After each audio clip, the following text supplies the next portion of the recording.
नमस्कार, मैं हूँ प्रबोध कुमार गोविल।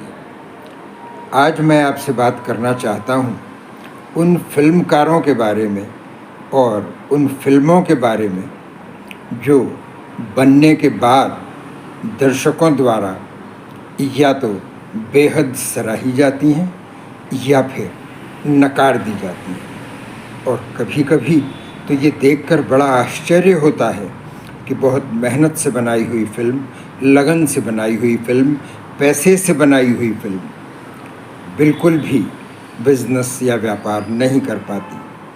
आखिर क्या कारण होता है कि कोई फिल्म बहुत अच्छी बन जाती है या फिर कोई फिल्म ख़राब हो जाती है?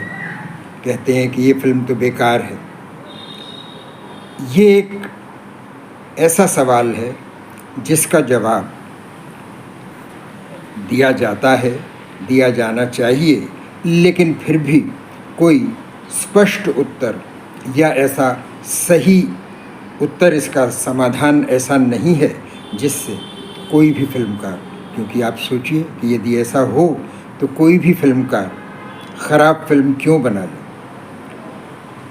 फिल्मकार जब फिल्म बनाने के लिए आता है, पैसे जुटाता है, कलाकारों को जुटाता है, एक लंबी चौड़ी टीम को जुटाता है, तो निश्चित रूप से वो तकनीकी रूप से, आर्थिक रूप से, मानसिक रूप से, सामाजिक रूप से सभी तरह की तैयारी से होता है। लेकिन फिर भी हम देखते हैं कि कुछ फिल्में ख़राब बन जाती हैं।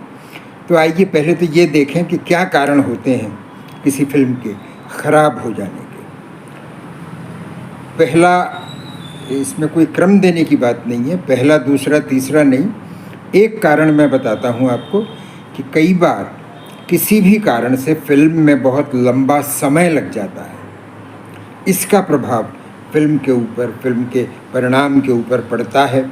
कई बार फिल्म का विषय ऐसा होता है जो समय के साथ धीरे धीरे पुराना या धूमिल होता चला जाता है। कई बार वो कलाकार जो है उम्र के साथ या समय के साथ अपना आकर्षण खो देते हैं। कई बार वो स्थितियाँ, वो परिस्थितियाँ बदल जाती हैं, जगह बदल जाती हैं जिन जगहों पे आप शूट करते हैं।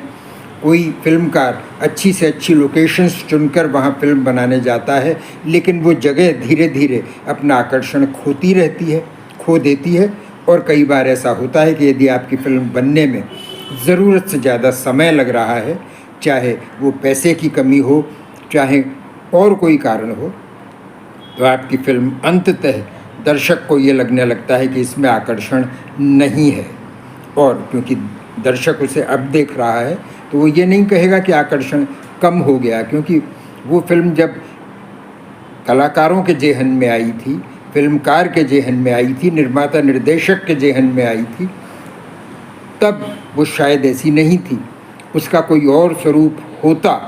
लेकिन जब वो दर्शक के सामने आई है, दर्शक की निगाहों में आई है, तो वो सारा माहौल बदल चुका है और अंततः फिल्म ख़राब हो जाती है। बहुत सारे ऐसे उदाहरण हमारे सामने हैं। दीदारे यार एक बड़ी फिल्म आई थी जितेंद्र की। इसी तरह एक संजीव कुमार और मुझे नाम नहीं अभी याद आ रहा है, लेकिन कई ऐसी और नई फिल्मों में भी आप देखें तो ये तो आप पढ़ते ही हैं कि किसी फिल्म को 10 वर्ष लग गए बनते बनते, 12 साल लग गए, 8 साल लग गए, और वो फिल्म कलाकारों के कारण, अपने गीत संगीत के कारण अपना आकर्षण खो देती है। कई बार ये देरी जो है कलाकारों के क्लैश से होती है। आपने आज जिस कलाकार को साइन किया वो आपको तारीखें दे रहा है, आपने फिल्म की प्लानिंग कर ली है, लेकिन यकायक उसकी कोई फिल्म जो है बहुत अच्छा बिजनेस कर गई या बहुत ख़राब बिजनेस कर गई, और इससे उसके सहयोग पर प्रभाव पड़ रहा है। कभी कभी ऐसा भी होता है कि किसी फिल्म में कुछ दृश्य किसी भी कारण आपत्तिजनक या विवादास्पद फिल्मा दिए जाते हैं, और उस एक या दो दृश्य का असर ये होता है कि कभी फिल्म सेंसर में अटक जाती है, कभी फिल्म मीडिया में दुष्प्रचार का वो बन जाती है और शिकार बन जाती है, और ऐसे में वो फिल्म मान लीजिए 95% उसका काम बहुत अच्छा हुआ है, बेहतरीन हुआ है, तो भी अपने 1, 2 या 5% अपनी कमियों की, खामियों की वजह से उस फिल्म के पूरे स्वरूप पर असर पड़ता है और एक दर्शक साफ कह देता है कि फिल्म ख़राब है, फिल्म बेकार है। एक और बात आपको आश्चर्य होगी, लेकिन मैं आपको बताऊं कि कई बार ये फैक्टर भी काम करता है कि हमारे फिल्म जगत में, ख़ास करके बॉलीवुड में और हिंदी फिल्मों के बारे में जब हम बात करते हैं तो हम देखते हैं कि वहाँ जो टीमें होती हैं, चाहे वो लेखकों की टीम हो, चाहे कलाकारों की हो, संगीतकारों की है, निर्देशकों की हो, वहाँ पे बहुत सारे भाषाभाषी लोग काम करते हैं। उनकी संस्कृति अलग है, उनकी भाषाएं अलग हैं, उनके सोच के तौर तरीके अलग हैं, उनका रहवास अलग अलग है। किसी को बड़े शहरों का एक्सपोज़र है, किसी को गांव का एक्सपोज़र है। ये बात भी उनके द्वारा निर्मित, उस टीम वर्क के द्वारा निर्मित फिल्म पर एक बहुत बड़ा और व्यापक प्रभाव डालती है। मुझे लगता है कि ये कारण बहुत बड़ा कारण होता है। कई बार किसी फिल्म, कुछ निर्देशक ऐसे होते हैं जो अपनी फिल्म के हर फ्रेम को खुद देखते हैं। कुछ तो कलाकार भी, अब दिलीप कुमार साहब के बारे में हम लोग सुनते ही थे, राजकुमार, वो भी अपने बारे में इस तरह की तैयारी करते ही थे। लेकिन कुछ एक कलाकार ऐसे हैं जो इन बातों पर ध्यान नहीं देते, और कुछ निर्देशक भी ऐसे हैं जिनके पास एक अपनी व्यस्तता होती है, बहुत सारे लोगों की टीम होती है और वो अपने काम को बांट देते हैं और अलग अलग स्तर पर। जैसे उदाहरण के लिए मैं आपको बताऊं, ये बात मेरे जहन में कब आई, जब मैंने कुछ फिल्मों में ये देखा कि खास करके गानों के पिक्चराइजेशन में, और हम सब जानते हैं कि गीत संगीत जो है फिल्म की जान होता है, गानों के पिक्चराइजेशन में बहुत सारी बातें हमें ऐसी देखने को मिलती हैं, मुझे मिली जब मैंने देखा कि यहाँ कोई तारतम्य नहीं है, फिल्माया कुछ और जा रहा है, कहा कुछ और जा रहा है। उदाहरण के लिए आपको बताता हूँ, अब आपने सुना होगा एक पुराना मशहूर गीत, चुनरी संभाल गोरी उड़ी चली जाए रे। यदि आपने ये फिल्म देखी है तो आपने ये ज़रूर ध्यान दिया होगा कि नायिका बहुत अच्छा नृत्य कर रही है, अच्छा संगीत है, अच्छा पार्श्व संगीत है, लेकिन वहाँ हवा बिल्कुल भी नहीं चल रही है और उसकी चुनरी उड़ नहीं रही है, सीधे सीधे लटकी हुई है, क्योंकि इस गीत के बोलों पर वो व्यक्ति, चाहे वो दक्षिण भारतीय हो, चाहे बंगाली हो, चाहे किसी और अहिंदी भाषी क्षेत्र से आया हुआ हो, इतनी बारीकी से ध्यान नहीं दे पा रहा है। बड़ी बड़ी फिल्मों में ऐसा हुआ है। एक फिल्म थी ज्वेल 3, जिसमें वैजयंती माला, अशोक कुमार, देवानंद जैसे कलाकार थे। वहाँ आप देखिए, मैं देखकर हैरान रह गया कि गीत के बोल हैं, संगीतकार ने तैयारी की है, गीत के बोल हैं, लट कहीं जाए घूंघट कहीं जाए, लेकिन नायिका वैजयंती माला वेस्टर्न ड्रेस में एक फ्रॉक पहने हुई हैं और उनके वो सिर पे बालों का उन्होंने पोनीटेल बनाया हुआ है, न कोई लट है न कहीं घूंघट है।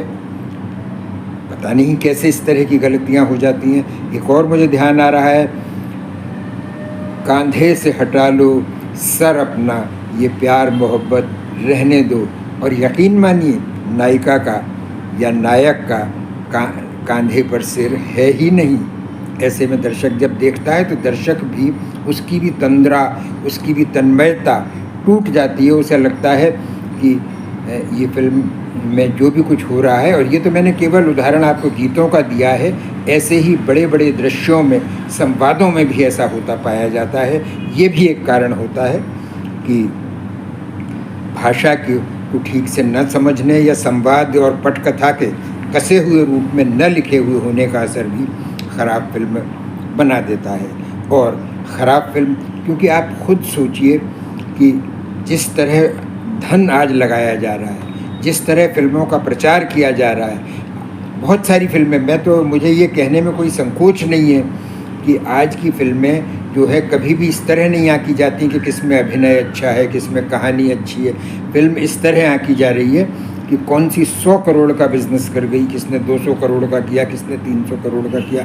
उसके कारण कई हो सकते हैं, कई कारण हो सकते हैं कि आपका नेटवर्क इतना अच्छा है, आपके पास धन की आमद या धन की व्यवस्था इतनी अच्छी है कि आपने पहले से ही कई हॉल ख़रीद रखे हैं और जैसे ही फिल्म रिलीज़ होगी पहले ही दिन आपकी आमदनी हो जाएगी, चाहे वो देखने वाले लोग बाहर निकलते हुए न फिल्म का नाम ध्यान रखें, न फिल्म की कहानी याद रखें, न फिल्म के कलाकारों को याद रखें, लेकिन आपके पास ये डेटा, ये आंकड़ा आ जाएगा कि फिल्म ने इतने करोड़ का बिजनेस कर लिया। तो ये सारे कारण हैं, ये बातें हैं जो आज किसी फिल्म को अच्छा और ख़राब करार दे रही हैं। पहले के ज़माने में किसी फिल्म का रिलीज़ होना एक त्यौहार की तरह होता था। हफ्तों, महीनों, कभी कभी वर्षों भी वो फिल्म सिनेमाघरों में चलती थी। लोग एक दूसरे से माउथ पब्लिसिटी के माध्यम से उनकी तारीफ़ें करते थे और उनको देखने जाते थे। वो सब अब नहीं है, इसलिए स्पष्ट आप किसी भी फिल्म को देख के कह सकते हैं कि ये फिल्म ख़राब है या ये फिल्म अच्छी है। तो यही सब कारण हैं जो हमारी फिल्मों के बारे में हमारी प्रतिक्रिया को, हमारी बात को बहुत ऑब्जेक्टिव रूप में सब्जेक्टिव तरीके से न लाकर ऑब्जेक्टिव तरीके से ला रहे हैं कि नहीं ये फिल्म। कुछ पुरानी पत्रिकाएं यदि आप देखते होंगे मीडिया में, तो वो फिल्म कलाकारों को, फिल्मी इन लोगों की जब समीक्षा किया करती थी, समीक्षक फिल्मों के बारे में लिखा करते थे, तो उनको कुछ ऐसे सितारे दिया करते थे कि ये 5 स्टार फिल्म है, 4 स्टार फिल्म है, 3 स्टार फिल्म है। आज भी वो हो रहा है, लेकिन आज वो सब पेड है, प्री प्लान्ड है।